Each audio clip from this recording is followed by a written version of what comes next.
الاسراء والمعراج کا معجزہ ہے. بیسیکلی یہ پبلک میں جو ٹرم مشہور ہو گئی وہ تو شب معراج والی تھی. یہ دو حصے ہیں الاسراء والمعراج. الاسراء رات کے سفر کو کہتے ہیں جو نبی الاسلام کا سفر مبارک بیت اللہ سے لے کر بیت المقدس تک تھا. اور دوسرا حصہ اس کا المعراج ہے جو آسمانوں کا سفر تھا بیت المقدس سے سدرۃ المنتہا تک. یہ دو چیزیں مل کر ایک معجزہ ہے الاسراء والمعراج. الاسراء کا ذکر جو ہے وہ سورہ بنی اسرائیل کے سٹارٹ میں ہے سبحان الذی.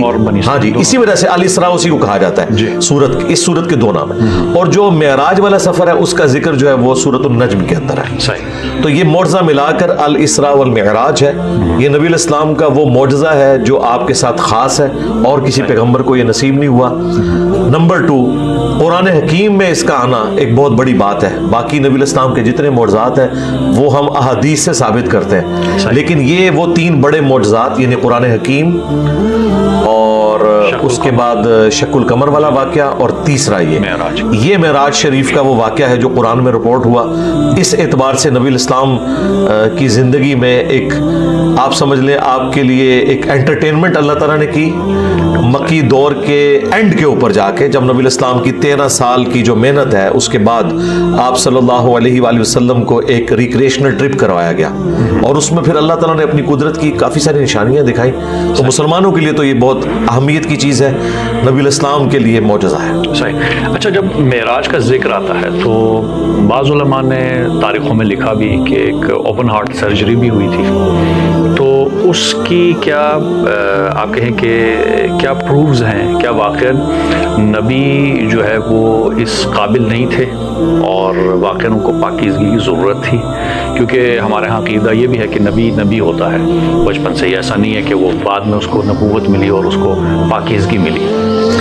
نبی پیدائش سے لے کر اپنی وفات تک اللہ تعالیٰ کی حفاظت میں ہوتا ہے. صحیح. وہ اعلان نبوت جس وقت مرضی کرے اللہ تعالیٰ جب چاہتا ہے وہ اسے مبعوث فرما دیتا ہے. صحیح. یہ جو ہارٹ سرجری والا معاملہ ہے یہ نبی الاسلام کے ساتھ صرف شب معراج نہیں ہوا, اس سے پہلے بھی ایک دفعہ ہوا. شب معراج کے حوالے سے صحیح بخاری صحیح مسلم میں آتا ہے کہ نبی الاسلام کا سینہ چاک کیا گیا, آپ کا دل جو ہے وہ دھویا گیا زمزم کے ساتھ, اور اس کا جو تشت تھا جو برتن تھا وہ جنت سے حضرت جبرائیل علیہ السلام لے کے آئے تھے, اور نبی الاسلام کے دل میں ایک خون کا لوتھڑا وہ ریموو کیا گیا. یہ سب باتیں سمبولک ہیں. دیکھیں انبیاء کرام کی جو معصومیت ہے نا اس کو ذرا کلیئر کر لیں.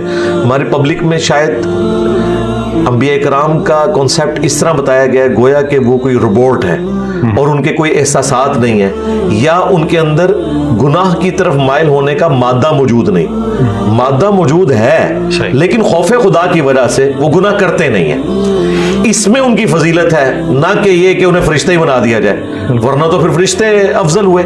تو انبیاء کی یہ خاصیت ہے کہ وہ گناہ کا مادہ ہونے کے باوجود گناہ کی طرف مائل نہیں ہوتے, گناہ میں اٹریکشن کے باوجود وہ اس سے نفرت کرتے ہیں اور اس طرف مائل نہیں ہوتے. اس کا ثبوت سورہ یوسف میں ہے کہ یوسف علیہ السلام بھی اس عورت کا قصد کر لیتے اگر اپنے رب کی برہان نہ دیکھتے. تو اگر پبلک کا کانسیپٹ مانا جائے جو عوام الناس میں معصومیت کا یا عصمت انبیاء کا عقیدہ ہے وہ تو قرآن کی روح سے تو پھر فیل ہو جائے گا. اللہ تعالیٰ فرمایا کہ یوسف علیہ السلام بھی قصد کر لیتے اگر رب کی برہان نہ دیکھتے. ان کا کانسیپٹ تو یہ ہے کہ وہ قصد کبھی بھی نہ کرتے. نہیں, اللہ تعالیٰ نے اسپیشل پروٹیکشن دی ہے. جی کیا چیز اختیار؟ یہ کہتے ہیں اختیار ان نبی کے پاس نہیں, اختیار نہیں ہے تو پھر تو ان کی فضیلت ہی ختم ہو جائے گی بھائی. صحیح. پھر فرشتوں میں انسانوں میں کیا فرق رہے گا؟ ہم انبیاء کرام کی فضیلت کو ختم نہیں کرنا چاہتے ہیں. ہم کہتے ہیں ان کے پاس اختیار بھی ہے, اٹریکشن بھی موجود ہے, اس کے باوجود وہ خوف خدا کی وجہ سے بچ جاتے ہیں. یہ ہے عصمت. اگر یہ اس طرح کا کانسیپٹ ہم عصمت کا مانیں گے تو پھر قرآن پاک کے کن کن واقعات کا ہم انکار کریں گے کہ یہ ایک معاملات قرآن میں تو رپورٹ ہوئے ہیں. حضرت آدم علیہ السلام کی اجتہادی خطا کا ذکر آیا, ہم اسے گناہ نہیں کہتے. حضرت موسیٰ علیہ السلام سے بندہ مر گیا, نوح علیہ السلام نے اپنے کافر بیٹے کے لیے دعا کر دی اور اللہ تعالیٰ نے اس میں بڑے سخت الفاظ استعمال کیے, نوح جاہلوں میں تو نہ ہو. تو یہ چیزیں ہیں. عصمت انبیاء یہ ہے کہ اللہ تعالیٰ انبیاء کرام کو گناہوں سے محفوظ رکھتا ہے, وہ گناہ کی طرف مائل نہیں ہوتے, خوف خدا کی وجہ سے. اگرچہ گناہ کے لیے اٹریکشن ان میں موجود ہوتی ہے, لیکن اللہ تعالیٰ کا خوف اتنا غالب ہوتا ہے. اس کو میں مثال سے سمجھاتا ہوں. آپ کو کئی دن کا فاقہ ہو اور آپ کی پسندیدہ ڈش آپ کے سامنے آ جائے, اور وہ کھانا کھانے سے تھوڑی دیر پہلے کوئی شخص آپ کے کان میں بتا دے کہ اس میں زہر ہے, تو آپ کو اس کی خوشبو بھی اٹریکٹ نہیں کرے گی. اگرچہ آپ کی طلب ہو رہی ہوگی, لیکن آپ کہیں گے چھوڑے اس کو, اس کے اندر زہر قاتل چھپا ہے. انبیاء کرام علیہ السلام یا ان کے اہل البیت یا اولو العزم جو صحابہ کرام ہیں, ان پہ خوف خدا کا غلبہ اتنا ہوتا ہے کہ وہ خوف خدا کی وجہ سے اس گناہ کی لذت میں جو چھپا ہوا سزا والا ایلیمنٹ ہے وہ اتنا ڈومیننٹ ہوتا ہے کہ وہ اپنے آپ کو اس سے دور رکھتے ہیں. بالکل صحیح. اچھا, معراج کے حوالے سے جو کہا گیا, کیا ایک ہی معراج تھی؟ کیونکہ بعض جگہوں پہ ہے کہ متعدد معراج, یا تاریخوں میں بھی تھا کہ قبل از بعثت ہے یا بعد از بعثت. اس میں بھی اکثر الجھایا جاتا ہے.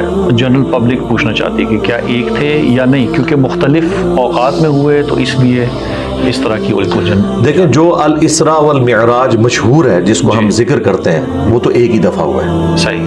اور وہ نبی الاسلام کو جسم اور روح دونوں کے ساتھ کروایا گیا ہے. اچھا. جو روحانی معراج والا معاملہ ہے انبیاء کرام کے ساتھ وہ ہوتا ہے. بخاری مسلم میں حدیث ہے کہ نبی الاسلام پر جو وحی کا آغاز ہے وہ سچے خوابوں سے ہوا.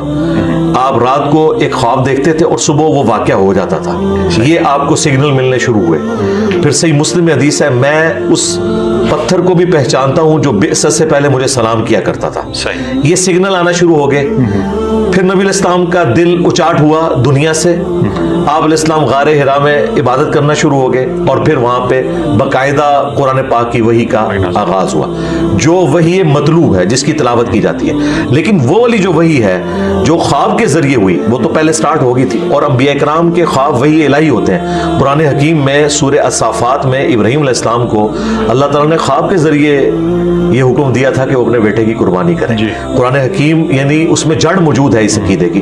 پھر بخاری مسلم میں حدیث ہے کہ خواب نبوت کا 46واں حصہ ہے. تو خوابوں کے ذریعے انبیاء کرام کے لیے تو ڈیفینیٹ وحی الہی ہوتی ہے, اس میں شیطان کی دخل نہیں. غیر نبی کے خواب میں شیطان کی دخل ہو سکتی ہے. الاسراء والمعراج والا جو واقعہ ہے, جو ہم ایک معجزے کے طور پر پروڈیوس کرتے ہیں لوگوں کے سامنے, اگر وہ صرف خواب والا معاملہ ہوتا تو کفار مکہ کو بھی ماننے میں کوئی آر نہ ہوتی. انہوں نے جو انکار کیا خواب میں, تو انہوں نے کہا ٹھیک ہے خواب میں تو جو مرضی آپ دیکھتے رہے, لیکن یہ بیداری میں واقعہ تھا. اور اس کا معجزہ ہونا اس اعتبار سے ایکسٹراڈنری ہونا اسی وجہ سے ہے کہ یہ سب کچھ بیداری میں ہوا. البتہ اس کا موڈ برزخی ہے.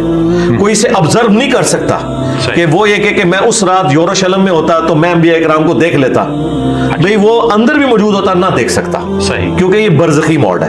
موسیٰ علیہ السلام کو صحیح مسلم میں آیا کہ میں نے قبر میں نماز پڑھتے ہوئے دیکھا, تو وہ اللہ تعالیٰ نے معجزانہ طور پہ وہ چیز دکھائی ہے. وہ عام بندہ اسے آبزرو نہیں کر سکتا.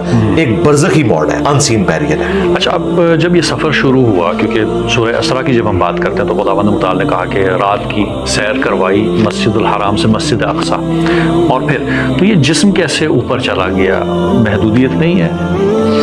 اوپر تو بعد میں گیا نا, پہلے تو ٹریول کیا براق کے ذریعے. وہ ایک سواری آئی, اللہ تعالیٰ نے اسپیشل حضرت جبرائیل علیہ السلام کے ذریعے وہ سواری براق, اس کے ذریعے یہ آلموسٹ اس زمانے میں تو آپ سمجھ لیں 40 دن کا سفر تھا جو پیدل سفر کیا جاتا تھا. تو اس میں واقعی ایک معجزہ ہے ایک رات میں چلے جانا نبی علیہ السلام کا. تو یہ چونکہ ایک چیز معجزہ ہے, اسے سائنس کے ساتھ کسی بھی طریقے سے ریلیٹ کرنے کی ضرورت نہیں. اور یہ جتنے مفکرین معجزات کو سائنس کی نظر سے دیکھتے ہیں یہ بالکل ظلم کر رہے ہیں. انہیں پتہ ہی نہیں ہے کہ کس بد عقیدگی کا شکار ہے. اگر کسی بھی نبی کا کوئی معجزہ سائنٹیفکلی ثابت ہو جائے تو وہ معجزہ نہیں رہے گا, کیونکہ معجزے کا مطلب ہے عقل کو عاجز کر دینے والی چیز. فزیکل فینومینا آف نیچر میں جو چیز آتی ہے اسے توڑنے کا نام معجزہ ہے. کیونکہ بھی ڈسکشنز ہیں نا کہ بھائی کس طرح سے یہ سائنس کیا پروف کر سکتی ہے نہیں کر سکتی. لامحدود کے کاموں کو محدود ذہن میں سائنس اگر ثابت کرے گی نا جی اس کو, تو معجزہ نہیں رہے گا. یہ ذہن میں رکھیے گا. یہ ان علماء کو, ان مفکرین کو پتہ ہی نہیں ہے کتنا خطرناک کھیل کھیل رہے ہیں. مثلا نبی علیہ السلام کے بارے میں صحیح بخاری میں آتا ہے ایک صحابی جن کی پنڈلی ٹوٹ گئی تھی, آپ نے اپنا دستے اتھر اس کے اوپر پھیرا, وہ اسی وقت بالکل ٹھیک ہو. اب ایک میڈیکل کی فیلڈ کا بندہ آپ کو بتا سکتا ہے کہ یہ سائنٹیفکلی پاسبل نہیں, اس کے لیے کیورنگ پیریڈ